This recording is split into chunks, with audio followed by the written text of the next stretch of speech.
Hello guys, happy Just G Tuesday. My name is Gianna. I am so excited you're here and I hope you are getting used to the name change.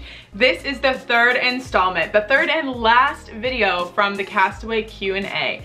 I hope you guys are enjoying and watching along. If you're not, the link will be in the description for the first and second Q&A that Heath did with me. So there's a 3-part series and this is the last episode in that 3-part series. If you guys aren't following Heath on Instagram, his Instagram handle is Heath McGinn. I'm gonna put it in the description box down below. He has tons of content about cruise line, so that's really fun. If you're not following me on Instagram, my Instagram handle is GiannaAlexis8.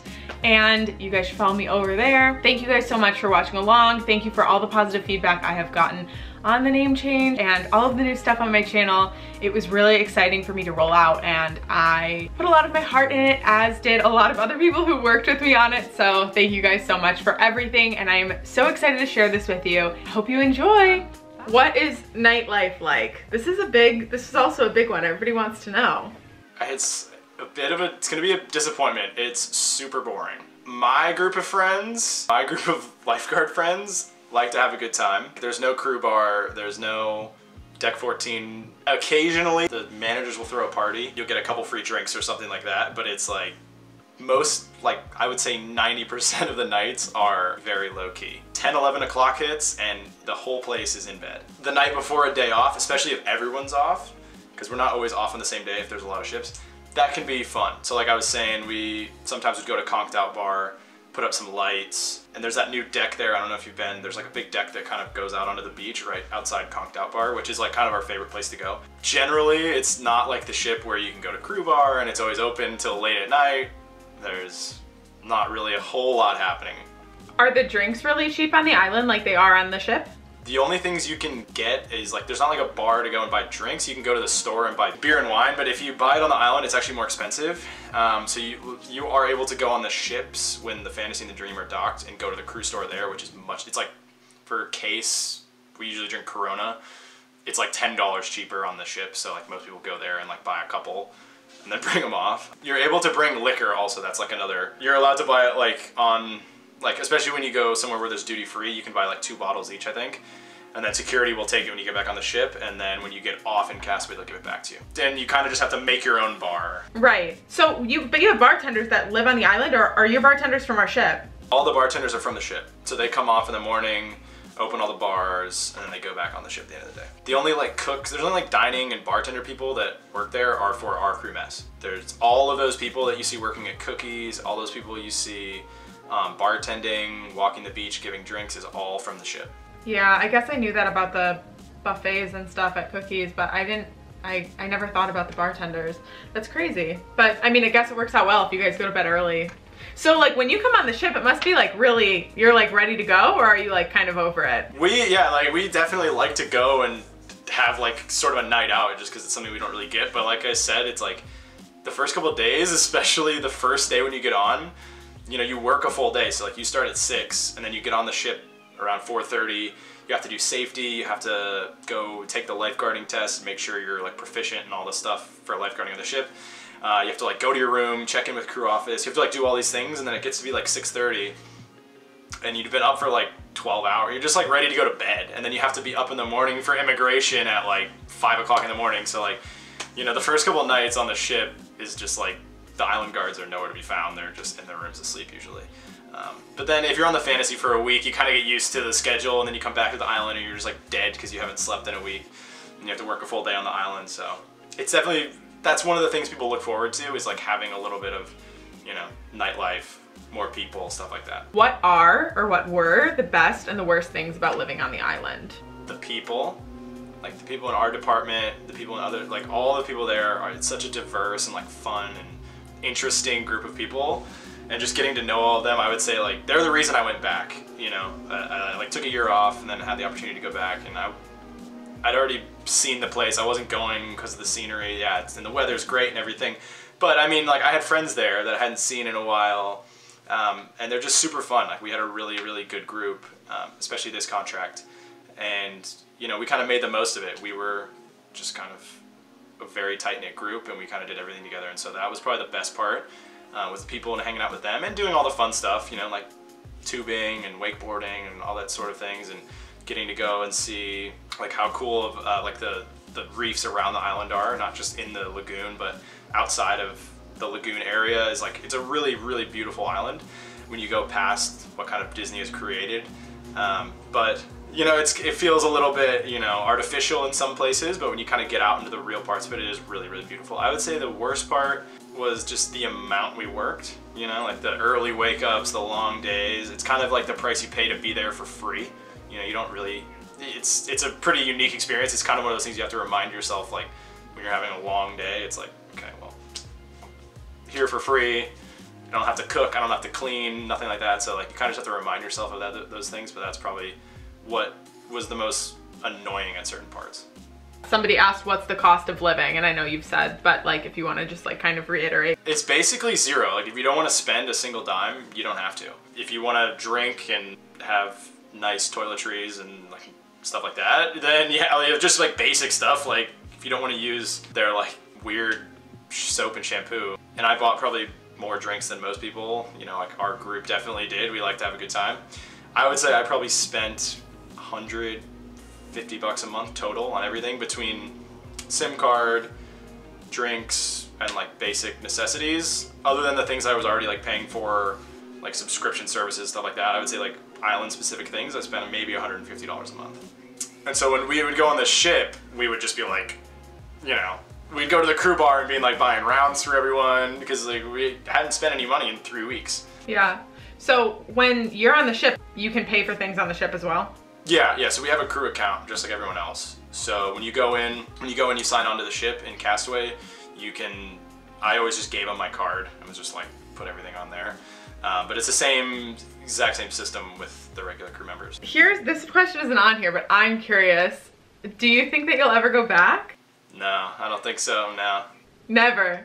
You seem like so happy when you talk about it though. I know how you feel, like I get it, but. Yeah, I mean, because I've been sitting at home for 3 weeks, like missing all my friends, but no, I knew that I was like ready to move back home and kind of, I've been out of school for like 3 years, so I graduated almost 3 years, it'll be 3 years, so I'm kind of ready to kind of be in one place, have a normal life. As boring as that sounds, like the last 3 years have been crazy. And I'm glad I did it, but I'm like now that I'm here, as stir crazy as I'm going and being cooped up in the house, like I want to just kind of have a normal life, and that's definitely a job you can't just expect to have a normal life and do. So it's just a sacrifice I have to make, you know, and just, it is what it is. I had a great time. I did 2 contracts. I never thought I would do more than 1, but I am ready to just kind of chill. Yeah, I feel the exact same way. As soon as I got off the ship, I'm like, I'm ready to never do that again. It's not a sustainable lifestyle for Americans, I don't think. No, it's not at all. It's definitely not. It's too much work and not enough money. These are all the questions that I have written down, but I'm just gonna like scroll through some Instagram ones that I got and see if you want to answer anything or if you're interested. So many people were like, scared? Question mark? Scary? Question mark? Definitely wasn't scary. There's like this urban legend that there's like a boogeyman that like lives on the other side, like a, not a boogeyman, like a Sasquatch or something.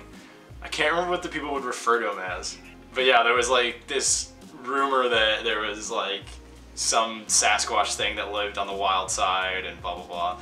There are some like abandoned buildings that are kind of freaky to go to at nighttime.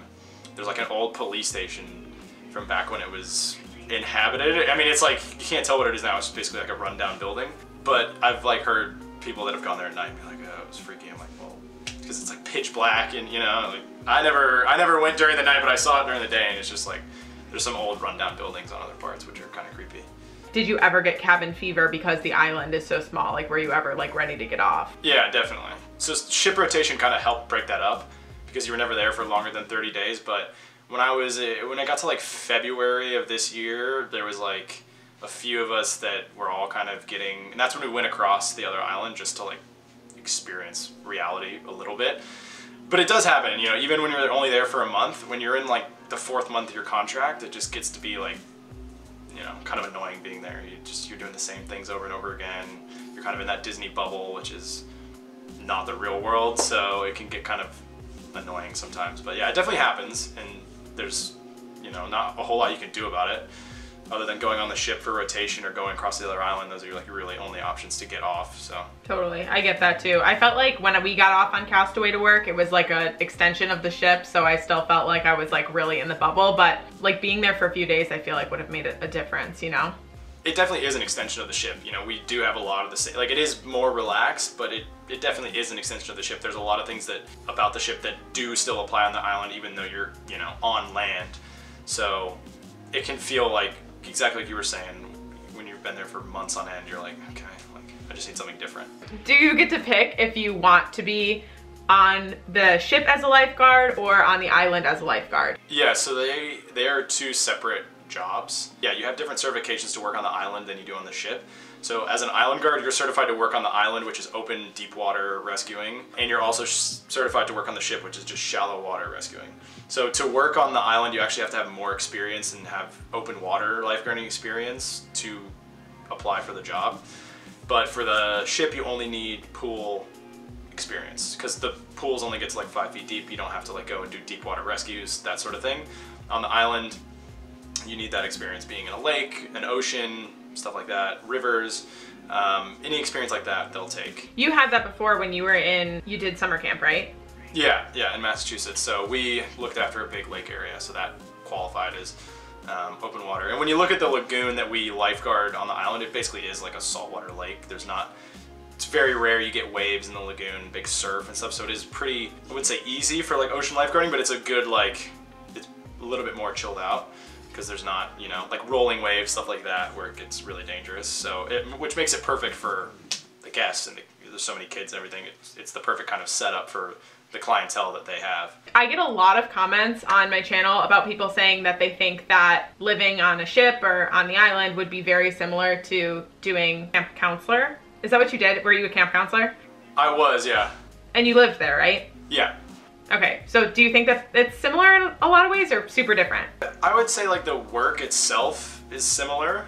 You know, like especially if you worked at a camp, you'd be very familiar with working in the youth activity spaces, or even if you lifeguarded at a camp, like it's very similar lifeguarding. But I would say the environment outside of your actual job is much different. Camp, at least the one I worked at, and I'm gonna assume it's the same way for a lot of them, are very relaxed with, you know, your time off, with how you look, how you dress, how, you know, and you're only really working with the kids.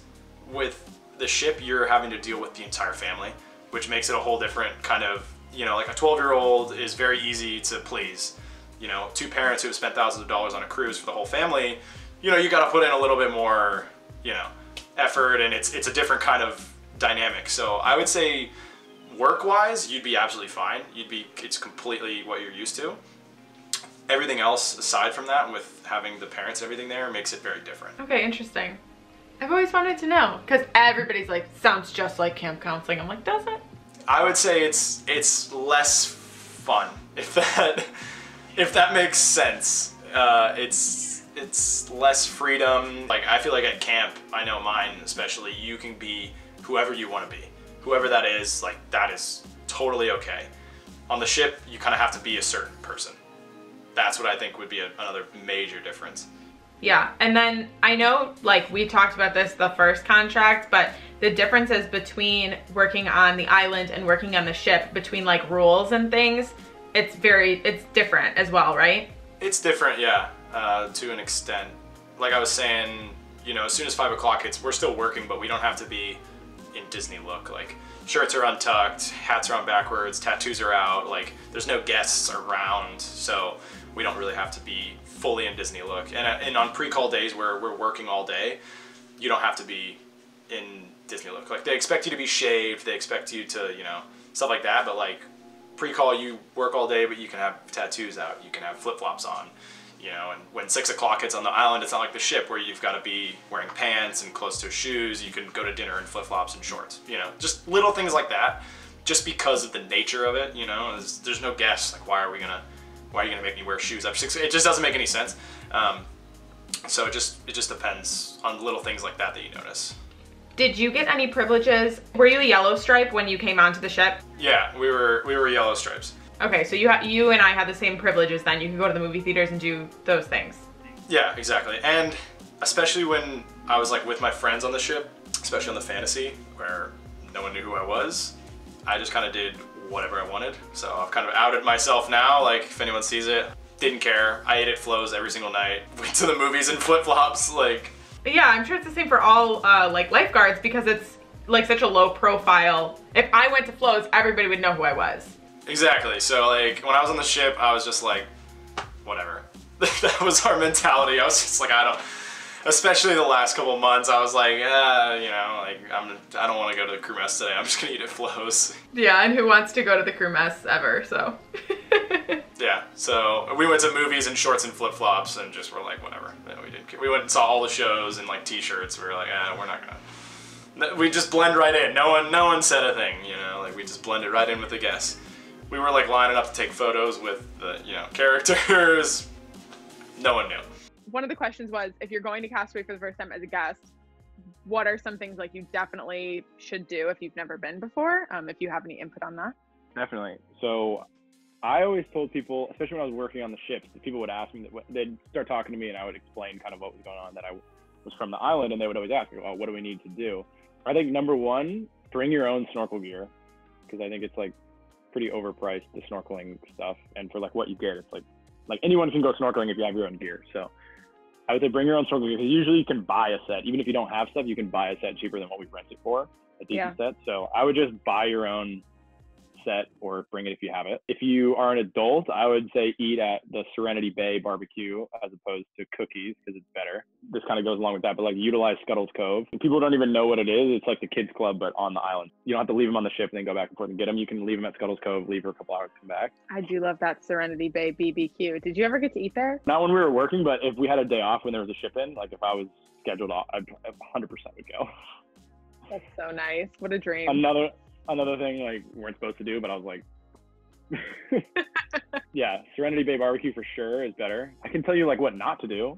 Yeah, tell me what not to do. That's a good one. Don't go snorkeling without a snorkel vest, because it's really annoying having to yell at people. If you wear a snorkel vest, if you're gonna go snorkeling, because it's like one thing where you're just like sitting there and you're like, you have to stand up and like ruin the peacefulness of everything and shout at somebody. Bikes are kind of overrated. Like it's kind of a nice walk. Instead of like renting the bikes, they're not like super nice, and you don't get to see a ton. Like if you want to go to the observation tower, I would say just walk. It's like only like a 20-minute walk around each way.